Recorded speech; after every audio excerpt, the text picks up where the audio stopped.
যার মামলা নম্বর 17/4/2025 এবং মেট্রো বিশেষ মামলা নম্বর 14/2026।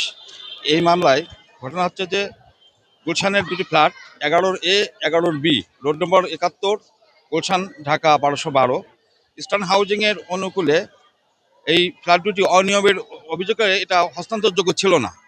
কিন্তু তারপরেও উনি যেহেতু প্রধানমন্ত্রীর ভাগ্নি, তৎকালীন প্রধানমন্ত্রী শেখ হাসিনার ভাগ্নি, সেই প্রভাব খাটিয়ে উনি রাজুকের যিনি আইন কর্মকর্তা ছিলেন তার উপর উনি প্রভাব খাটাইছেন।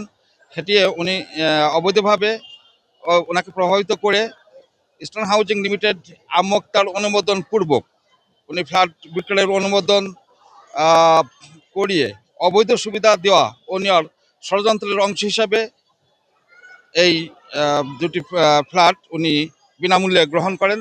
সেই অভিযোগ দুদক অনুসন্ধান করে তার প্রাইমা ফেসি কেস অর্থাৎ প্রাথমিকভাবে তার সত্যতা প্রমাণ পেয়েছে, সেই মর্মে মামলা করেছেন এবং তার সেই মামলা আমলে গ্রহণ করেছেন বিজ্ঞ আদালত। আজকে তার বিরুদ্ধে, সে যেহেতু এই দেশে নেই, পলাতক রয়েছে, সেজন্য তার বিরুদ্ধে রেড অ্যালার্ট জারি করা হয়েছে, অর্থাৎ পরোয়ানা, তাকে পরোয়ানা মূল্যে যেখানে পাওয়া যাবে সেখান থেকে ধরার একটা অনুমতি বিজ্ঞ আদালত দিয়েছে দুদকের সপক্ষে ইন্টারপোলের মাধ্যমে।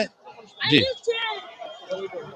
হ্যাঁ, রেড অ্যালার্টের মাধ্যমে তাকে মানে গ্রেপ্তারের জন্য বিজ্ঞ আদালত নির্দেশ দিয়েছেন। উনি তো না, উনি বাংলাদেশের নাগরিক, উনি বাংলাদেশের নাগরিক। সেই হিসাবে উনি এখানে যেহেতু বাংলাদেশের অপরাধ বাংলাদেশে হয়েছে, উনি যেখানেই থাকুক না কেন আইন ফলো করবে। সেখানে উনি ব্রিটিশ থাকুক, আমেরিকা থাকুক, যেখানে থাকুক না কেন বাংলাদেশের আইন সেখানে ফলো করবে, এটাই নিয়ম। কিন্তু তারপরেও উনি প্রভাব খাটিয়ে, অর্থাৎ খালা, উনি যেহেতু প্রধানমন্ত্রীর ভাগ্নি, সেই প্রভাব এবং রাজনৈতিক প্রভাব খাটিয়ে আইন কর্মকর্তাকে দিয়ে এটা অনুমোদন করে উনি ওনার নিজের নামে এটা করিয়ে নিয়েছেন, মূলত সেই অভিযোগ।